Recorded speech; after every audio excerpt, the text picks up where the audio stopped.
بسبب الفوسفات المغرب سيكون من أهم الدول النووية في العالم، وسيكون لديها أكبر احتياطي من معدن اليورانيوم، بل إن هناك حالياً سباقاً روسياً أمريكياً على الاستثمار في مستقبل المغرب.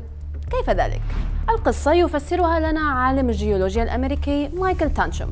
بحسب دراسة نشرها في معهد الشرق الأوسط الأمريكي، المغرب يحتوي على نحو 73% من إجمالي احتياطيات الفوسفات الموجودة في العالم، وأحد العناصر التي يتم استخراجها من الفوسفات هو اليورانيوم، المعدن المستخدم في إنتاج الطاقة النووية وأحد أكثر المعادن ندرة في العالم. وبسبب هذه الكمية الضخمة من احتياطيات الفوسفات، فالمغرب يمتلك يورانيوم يقدر بنحو 6,900,000 طن، أي أكثر ب3 أضعاف من أستراليا التي تضم مناجمها 1,900,000 طن، وكانت تعد في الماضي أكبر دولة تمتلك يورانيوم في العالم.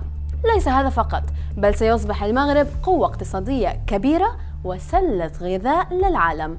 لكن كيف يحدث ذلك والمغرب يعد من أكبر البلدان التي تواجه شحاً في المياه؟ روسيا وقعت مع المغرب اتفاقية تعاون مع شركة روساتوم الروسية لبناء محطات نووية لتحلية مياه البحر، وهي إحدى الطرق التي كان يعمل عليها المغرب منذ فترة لزيادة المياه العذبة.